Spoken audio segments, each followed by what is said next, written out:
we wake up to the same pain every morning, an unwelcome guest that has taken up residence in our bones and nerves. We ask, why me? And modern medicine offers no answers, only prescriptions and the phrase, the cause is unknown. However, 1,000 years ago, the physician and philosopher Ibn Sina saw chronic pain differently. He didn't view the body as a broken machine, but as a complex symphony of the soul, mind, and buried memories. In his book, The Canon of Medicine, Ibn Sina said the human psyche has a powerful effect on the body, not just a superficial reaction, but an influence rooted in the depths of consciousness. Chronic pain is not just a faulty nerve signal, it's a language, a message from the body trying to tell us something we've been avoiding. It's the echo of an old wound, a buried trauma, or a subconscious fear. Imagine a man with chronic back pain who has tried everything. Reflecting on Ibn Sina's words, he asks, what if my back carries more than just physical pain? What if it carries burdens I refuse to share? The path to healing begins here, not by silencing the pain, but by listening to its message. The body never lies. Every chronic pain carries a message from the subconscious.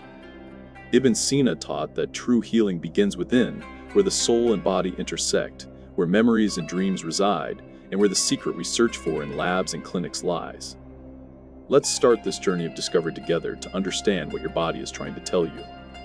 Memory never forgets, even if we do. Your body holds a precise map of every trauma, fear, and moment you chose to be strong instead of feeling. This map isn't visible on CT scans or blood tests, but it exists, alive and speaking through pain. Ibn Sina understood this well. In a time when psychosomatic medicine was unheard of, he wrote that psychological forces can cause both disease and health. Think about when your pain first began. Maybe it was during a time of intense work pressure, an emotional conflict, or when you were burdened with others' worries. Your body chose to speak, but we were taught to take a painkiller and move on. The pain turned from a message into a scream, and then into chronic torment. Consider the woman with chronic headaches that worsen with stress. She's unaware her head carries years of anxiety, future fears, and the weight of decisions she never made, or the man with chronic stomach pain whose tests are always normal. His stomach burns when he has to stand up for himself or say no, carrying suppressed anger and unspoken words. Ibn Sina also said, if the psyche is strong, the body is strong, and if it is weak, the psyche weakens it. Here, strength means awareness and the courage to face what's happening inside you. A meditative exercise. Close your eyes, place your hand on the painful area and gently ask, what are you trying to tell me? What are you holding here? Listen with your heart, not your mind. You'll discover a profound truth. Chronic pain isn't your enemy, it's a messenger. The body isn't conspiring against you, it's trying to save you. At night, when the world is quiet, your body whispers truths you ignored all day, speaking an ancient language Ibn Sina knew well, a language of symbols, signs, and meaningful pain. One of Ibn Sina's most profound sayings was, a clever physician knows how to read in the patient's face what their tongue does not say. But what if you are both the physician and the patient? Every part of your body tells a different story. Shoulders carry the burdens of the world. The neck holds the rigidity of difficult decisions and fear of speaking truth. The back carries the support you gave but didn't receive. Ibn Sina was among the first to understand a subtle law of the body. Everything you don't feel emotionally, your body feels physically. Unshed tears accumulate in your joints. Suppressed screams turn into inflammation. Unfaced fears become chronic muscle tension. Imagine a successful manager in his 40s with chronic lower back pain. It started when he gave up his dream of being an artist for a secure job.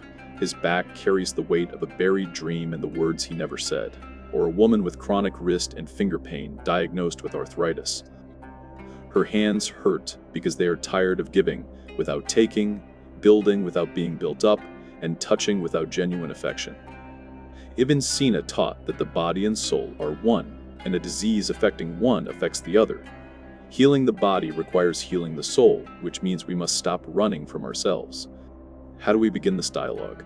The first step is to stop seeing pain as an enemy and start seeing it as a messenger from parts of you that need attention, love, and acknowledgement. Now let's go deeper. Healing is not a straight line, but an upward spiral of consciousness. There is a sacred moment for every person with chronic pain when they stop fighting and start listening. This is what Ibn Sina described as medical awareness, where the patient becomes a partner in their healing. Nature is the physician, and the medicine is the servant, said Ibn Sina. The nature he spoke of is your innate healing power, which is blocked by internal conflict. Your body is like a river whose flow is hindered by rocks of suppressed anger, dirt of fear, and debris of old traumas. The pain is a distress signal. The solution isn't to build a stronger dam of painkillers, but to gently and patiently clean the riverbed. A woman with 10 years of neck and shoulder pain discovered it started after her mother's death, which she never allowed herself to grieve. Her body carried the weight of that suppressed grief. When she finally cried 10 years' worth of tears, the pain began to release. Ibn Sina understood this, writing, "A tormented psyche pains the body, and a joyful psyche heals the body." Joy here is not superficial happiness, but the peace that comes from accepting all parts of yourself. Deep healing requires the courage of vulnerability and the patience of a gardener tending to their soul. A simple exercise: every night, place your hand on the painful area and say, "Thank you for trying to protect me. Now I am here with you, and I will not leave you alone." This is the beginning of a new partnership. You are on the threshold of a great discovery. Pain is a teacher, not a punishment. The body isn't an enemy, but your wisest guide. You are not alone. Ibn Sina's gift is the understanding that true healing happens when we stop fighting ourselves and make peace. Every pain you've experienced was a call from a deeper part of you, a part that loves you and wants you to come home to a life of awareness and truth. You know now that your shoulders carry burdens, your neck carries rigidity, your stomach carries undigested emotions, and your back carries unreceived support. Healing is not a pill or a surgery. It's a dialogue, a relationship, a friendship with yourself. It's the ancient art of listening to your body's wisdom. You now carry this wisdom. You have begun to see every discomfort as a chance to learn, every pain as a call to awareness, and every physical challenge as a sign from your soul. This is a new birth, the birth of a person who loves their body, trusts it, and sees pain not as a punishment but as a gift wrapped in a tough package. You now hold Ibn Sina's secret: the body and soul are one, and healing happens when you reunite them. This is the end of the text, but the beginning of your new life.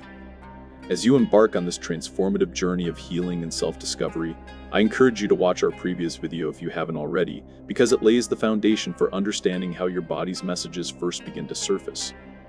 Ibn Sina's teachings build beautifully upon those earlier insights, creating a complete picture of your healing journey. Your path to wellness is interconnected, and each piece of wisdom we share together forms a stronger foundation for your transformation.